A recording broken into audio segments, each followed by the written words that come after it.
Hello, my name is Batabi Lidentombini. I'm the founder and principal of Untangled Resolutions, and just like millions of other people in the United States, on January 27th, 2025, my biggest clients got an email from a representative of the Trump administration telling them that they had until 5 o'clock the next day to shut down all operations.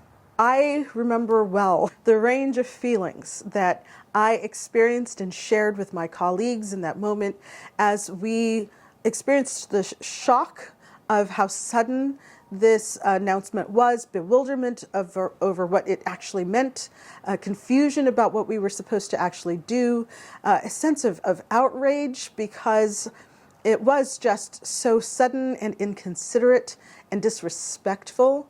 It seemed to be authoritarian in a way that was so very un-American and had me feeling worried about the direction of our country, that this is the approach that our leadership was taking toward resolving an issue by making us the enemy and by punishing us, in a sense, for work that they disagreed with. As my colleagues and I faced the difficult task of trying to figure out what to do and managing all of the emotions that we were feeling at the same time, I remembered I've just created a course called Own Your Feelings Under Pressure. And the intent of the course is to empower my students to be able to continue to make good decisions, to keep a team together, inspire their team, find consensus, and lead under pressure. I hadn't been anticipating pressure like this when I wrote the course, but then I thought to myself, what more perfect opportunity could there be to put the lessons that I've put together to the test than in this very moment? And so I took a step back and I thought to myself, okay, how do I apply what I have been teaching? And I went to step one. And step one has to do with owning your feelings under pressure. Now, a lot of people probably interpret that to mean, when I say own your feelings under pressure, it's kind of like control or beat them up or make them submit. We in the United States in particular, and I'm sure in lots of different cultures and countries, are conditioned to run away from facing the challenging feelings that we had experienced. We are conditioned to suppress those feelings or to fight them or pretend that they're not even there. I encourage my students to do quite the opposite, which is to turn around and embrace those feelings, to work with them to understand the messages that they are trying to send to us, and to see them as useful allies in the process of managing whatever that pressure is. Here's the story of the moment that I came to understand why it is important to confront and embrace the tough feelings rather than try to suppress or fight them. I was living in New York City and I had a friend who was from Syria. He lived in Queens in New York. I wasn't particularly devout as a Muslim, but he came from a Muslim family. At that time, the civil war was raging. He had been very concerned for his family and even took a trip to Syria to help bring family members out of the country. It was very dangerous, very risky what he did, but he did do that and he managed to come back to the United States safely. And so there he was, living in Queens, but he worked in Manhattan. And so he had quite the commute between work and home. One particular evening, it was the summertime, late at night, around 11 o'clock, he took the subway home like he always did.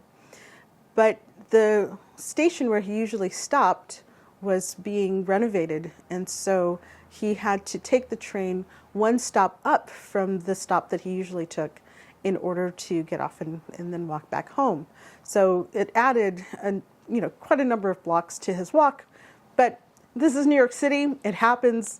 We deal with it. It happens all the time. On this particular evening, my friend took the train, got off at the next stop after the stop where he usually got off, and started that walk back home. It was a warm summer evening. Nothing seemed to be out of the ordinary. And then what we are told is that he was confronted by a teenager who had a gun and raised up that gun and shot my friend point blank and killed him instantly. He didn't take his wallet or his cell phone. Robbery wasn't a motivating factor. They didn't know each other. There really was no reason for this killing. But there it was, my good friend had been killed. Now, even though he himself wasn't devout, his spouse decided that the best thing to do was to honor his family's culture and his family's religion and to have a Muslim burial, which meant that he needed to be buried, my friend needed to be buried within 3 days. And so on what seemed to be a split moment's notice for me and for the rest of us who were not Muslim, we had a funeral arranged to take place on Friday. I believe he was killed on a Wednesday. And so on Friday, we gathered at a mosque where his service would be held. As is typical with mosques, men and women worship in separate areas. And so I went upstairs to what was, basically a balcony where the women would worship, and it was fronted by this plexiglass so that we could see into the rest of the mosque and down to the main floor where the men were worshiping. And so I came in, and there were maybe 3 or 4 other of my friends, women friends, whom I'd never met before. So this was the first time we were meeting.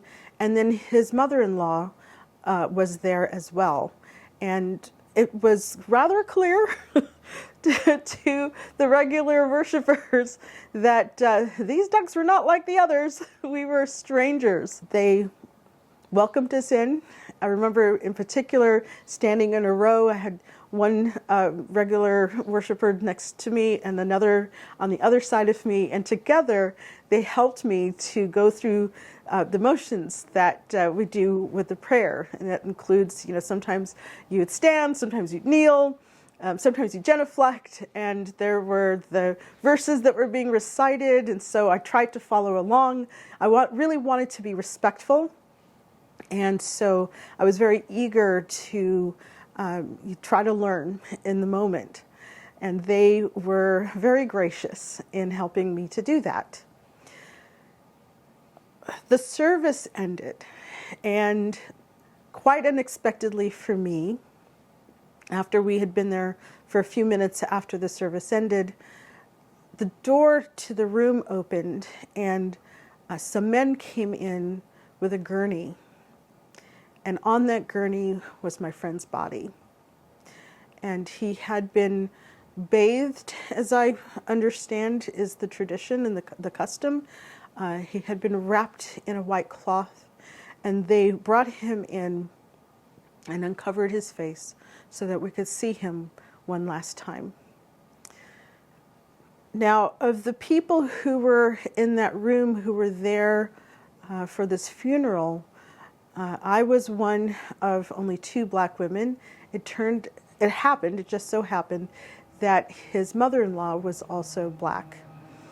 And we were the only 2 black people in the room. And when we approached the gurney and started weeping, that is when the other women, the Muslim women in the room, came to understand why we were there. It's still very hard to talk about. So we came to the gurney. I burst into tears. His mother-in-law burst into tears, and all of our friends burst into tears. And as we started to cry, these women started to cry with us. And they gathered around us, and they held us. I remember having these women behind me hold me, and they were stroking my hair and wiping the tears from my face. As we cried, they gathered us into their arms, and they wept with us, complete strangers. And then it became clear that they thought that I was his wife and that his mother-in-law was my mother. And we decided to go with it. We didn't want to try to complicate issues by explaining that actually my friend's husband was downstairs, and so this was his mother-in-law and I was just a friend. We just went with the narrative that seemed to make sense in the moment. But what really has me remembering that moment so vividly was that what I experienced there with those women was so very different from what I would have experienced at any Christian funeral that I had ever been to, where the expectation is that you keep your feelings bound up inside you, that you don't disturb anybody else with how you feel, that we keep our distance. Maybe we hug a little bit and we might have tissues and sniffle and so forth, but the tremendous welling up of grief that we feel, we are conditioned to suppress that. And here we were experiencing quite the opposite of that, because I said we were weeping, but it wasn't just weeping, we were howling with grief. And these women were howling with us. And knowing their background, I could only imagine the grief that they had already experienced in their own lives and how that experience came to bear in them understanding and connecting and empathizing with us in our grief, total strangers though we were. We were given time. We were given time to experience what we were experiencing until, for that moment, that grief passed through us and we were able to return to talking and conversing with each other. We had to think about what the next steps were. There was getting to the cemetery. There was some concern about whether the women could go to the cemetery, and we were ultimately allowed to come to the cemetery. There were all the logistics that needed to be taken care of, but we were given time to express our grief in a way that I had never experienced before.